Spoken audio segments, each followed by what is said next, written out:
Cette histoire m'a été racontée par ma mère. Je suis assez sceptique en ce qui concerne le paranormal, mais je considère qu'elle est vraie car ma mère ne ment jamais. Elle a fait de nombreuses rencontres spirituelles dans sa vie, dues selon elle à son signe astrologique qui la rend plus sensible à ce monde-là. Ma mère est originaire d'un petit village en Inde, et lorsque cette histoire s'est produite, elle avait environ 16 ans. Elle vivait dans un ashram, pensionnat dans les villages. Toutes les filles dormaient en groupe dans de grandes salles remplies de lits, avec une surveillante dans la salle. Il n'y avait pas de premier étage. Tout était au rez-de-chaussée avec une longue véranda. Elle dormait dans la salle située à l'extrémité de la véranda par rapport à la porte d'entrée qui se trouvait à l'autre bout. Il était environ 1h du matin lorsque Malti, une camarade qui dormait dans la même salle que ma mère, la réveille parce qu'elle est malade et a des nausées. Ma mère prend de l'eau et l'accompagne sur la véranda, puis elle la soutient pendant qu'elle essaye de vomir. Alors qu'elle lui tapote le dos, il lui semble entendre un bruit étrange vers la gauche au bout de la véranda. Après un moment, elle regarde à nouveau dans cette direction et là, elle aperçoit quelque chose de sombre, une silhouette qui ressemble à celle d'un animal de la taille d'un chien.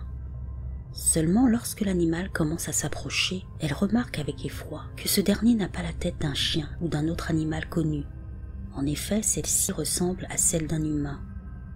La créature est chauve, avec des yeux assez grands, et elle continue à s'avancer lentement, droit vers ma mère et son amie. J'ai été stupéfaite par cette vision, m'a-t-elle dit, mais elle n'est pas sûre et certaine de ce qu'elle voit, car la véranda fait plusieurs mètres de long et que la créature est encore loin, donc il peut s'agir d'une erreur. De plus, ma mère est somnolente. Cette vision l'effraie trop, et elle dit à son amie qu'il faut se dépêcher. Seulement la jeune fille continue à vomir. Et lorsque ma mère tourne la tête à nouveau, l'animal est maintenant à mi-chemin et son visage semble toujours aussi humain. Il regarde droit vers elle et s'approche lentement. Pendant un certain temps, elle est tellement choquée qu'elle a du mal à regarder à gauche, mais elle prend son courage à 2 mains et regarde. L'étrange créature se tient à présent à seulement 6 mètres d'elle et la regarde droit dans les yeux. Ma mère, complètement effrayée, se met à crier brusquement. Elle prend son amie par la main, la tire dans le couloir et ferme la porte en moins de 3 secondes. Tout le groupe de filles ainsi que la surveillante se réveille choqués par son cri. Cette dernière lui demande ce qui se passe. Ma mère lui raconte alors ce qu'elle a vu sur la véranda. Malgré ça, la surveillante insiste pour ouvrir la porte, mais ma mère reste accrochée à celle-ci, la suppliant de ne pas l'ouvrir. C'est alors qu'elles entendent un grattement et une sorte de respiration étrange. Et maintenant, elle voit une ombre se déplacer sous la porte, visible grâce à la lumière de la lune. Ma mère s'éloigne donc de la porte. Tout le monde regarde l'ombre, y compris la gardienne qui semble avoir peur. L'ombre se déplace de droite à gauche, revient sur ses pas, fait plusieurs va-et-vient, puis finit par disparaître. Le lendemain matin, ma mère apprend qu'un garçon avait récemment été victime d'un accident dans les environs. Il y avait une certaine croyance dans le village qui disait que les personnes qui mouraient dans des accidents se transformaient en démons parce qu'elles mouraient dans la douleur et l'insatisfaction. Je ne sais pas si la créature était ce garçon, mais une chose est sûre, c'est que cette chose n'est jamais revenue au pensionnat.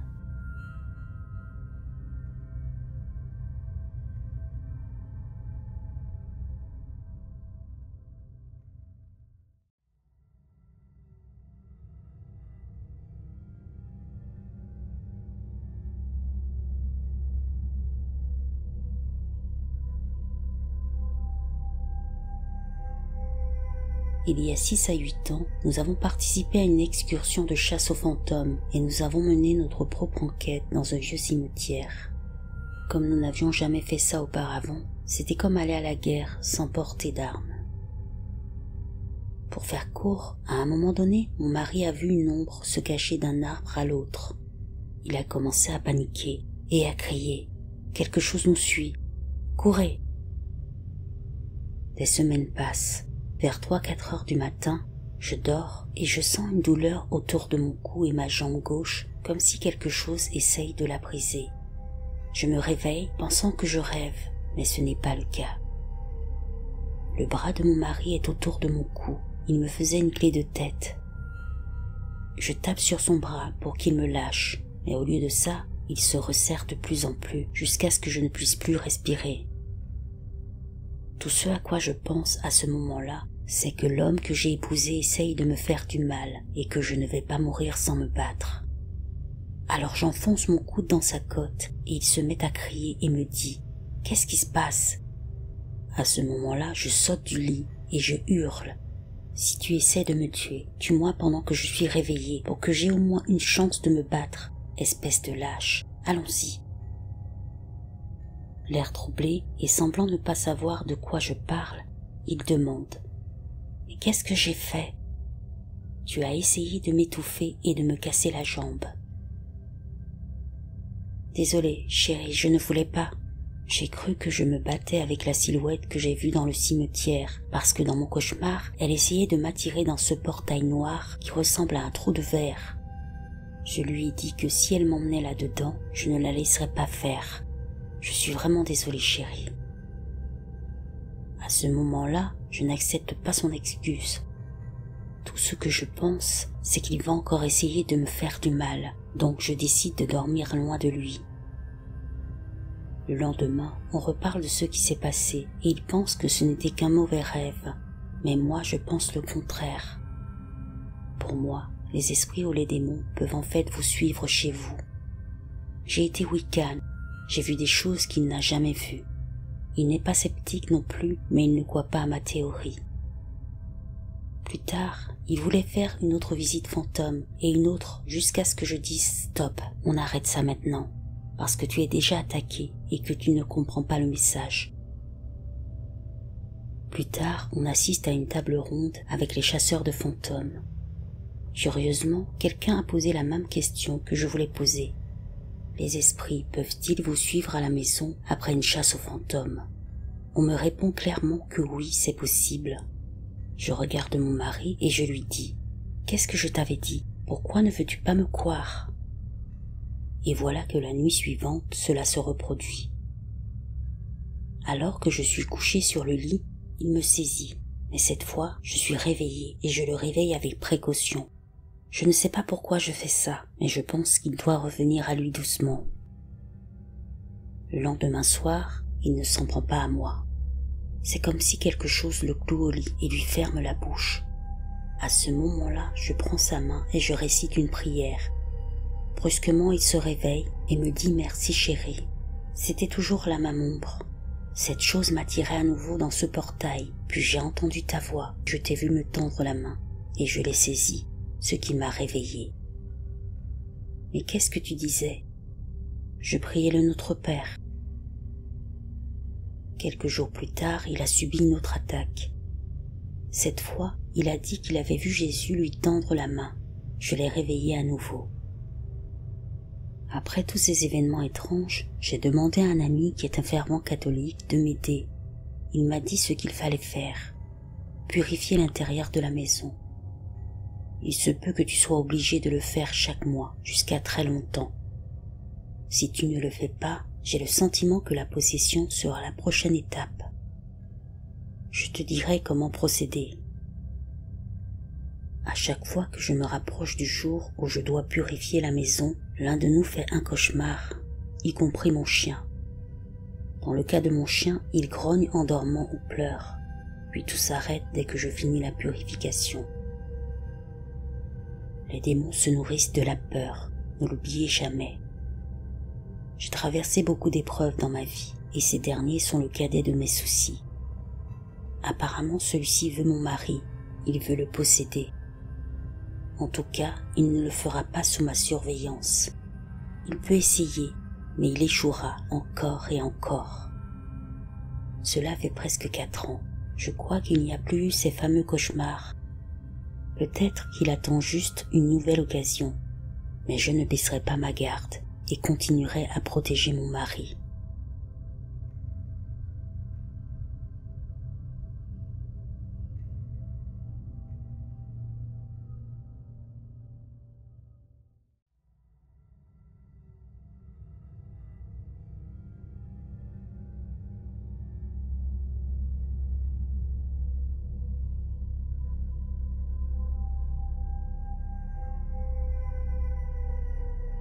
J'ai 35 ans. Je suis originaire d'une région rurale de Louisiane, bien connue pour la pratique du houdou et du vaudou louisianais.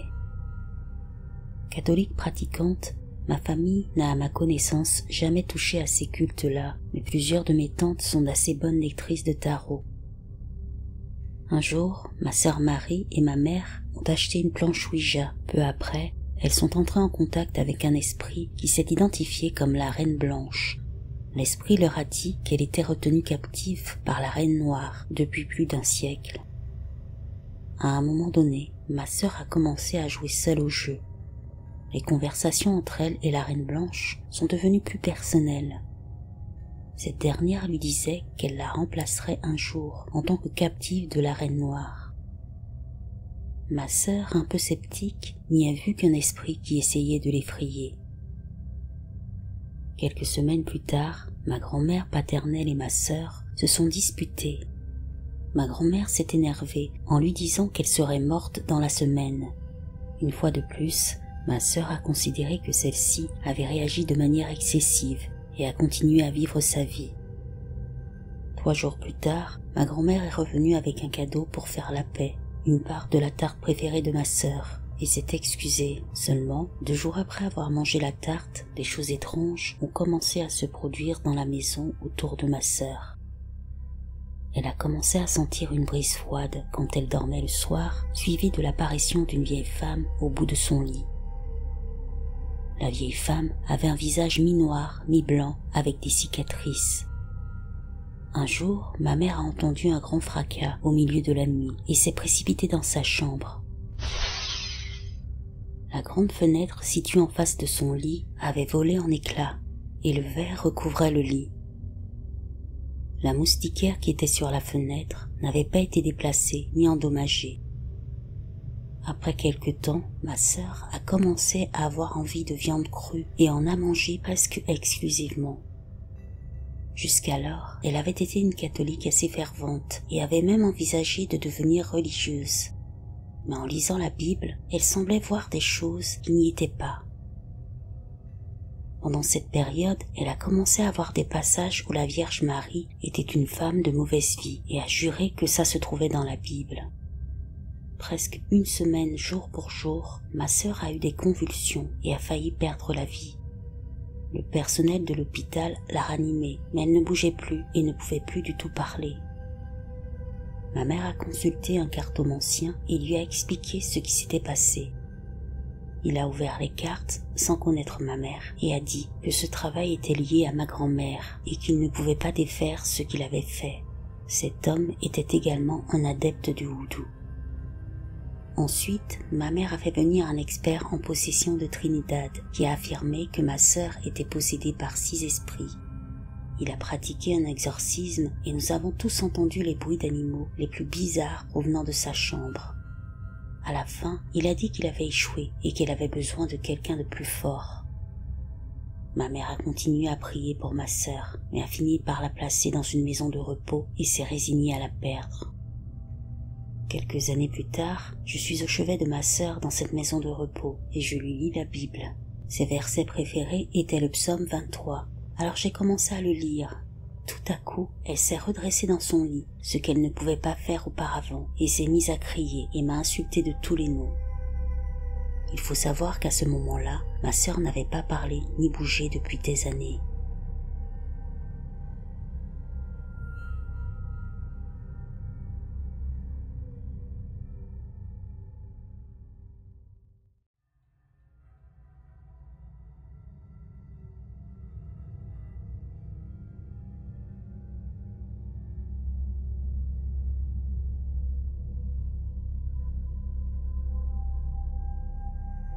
Un soir, alors que j'avais environ 8 ou 9 ans, ma mère et moi rendions visite à ma grand-mère et ma tante est arrivée peu après. À un moment donné, cette dernière a commencé à raconter une histoire étrange qui s'était passée dans une boîte de nuit où elle était allée la nuit précédente. Elle semblait très effrayée par ce dont elle avait été personnellement témoin. Et voici l'histoire. Il y avait une boîte de nuit à Denver, l'une des plus populaires à l'époque dans la communauté hispanique. Mais elle était aussi connue pour être un endroit où l'on vendait des substances illicites et d'autres choses louches. Je n'ai aucune idée de ce que ma tante y faisait. Apparemment, elle a fait de mauvais choix. Elle était là, avec un groupe de 3 ou 4 personnes, et a dit que la boîte était particulièrement bondée cette nuit-là. Peu après, un jeune homme d'une 20aine d'années est arrivé, et beaucoup de femmes l'ont remarqué. Elle a dit qu'il était très séduisant et avait quelque chose de magnétique. Elle a ajouté qu'il ne semblait parler à personne. Certains ont raconté qu'il avait dansé avec une jeune femme qui s'était évanouie par la suite, mais ma tante a dit qu'elle n'avait pas vu cela se produire. Ce dont elle a été témoin, c'est que l'homme, à un moment donné, est monté sur le taureau mécanique et qu'une foule s'est rassemblée autour de lui parce qu'il ne se laissait pas éjecter. Le taureau allait de plus en plus vite et l'homme s'est mis à rire. Les lumières s'allumaient et s'éteignaient à ce moment-là. Ma tante raconte qu'elle se tenait dans la foule quand soudain la botte de l'homme est tombée et au lieu d'un pied humain, il y avait un sabot d'animal. Les lumières se sont éteintes et lorsqu'elles se sont rallumées, il était introuvable et la pièce était remplie d'une odeur horrible comme celle d'œufs pourris. Je me souviens que tout le monde a parlé de cet événement par la suite. Je me souviens même vaguement qu'il a été rapporté sur la chaîne d'information espagnole.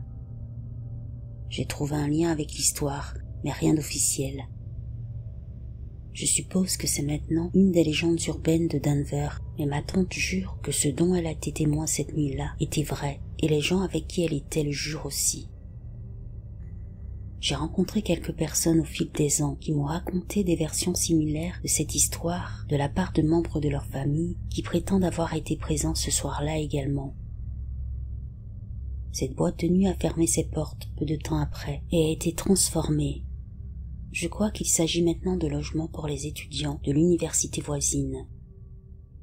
J'ai entendu dire qu'il s'y passait encore des choses bizarres.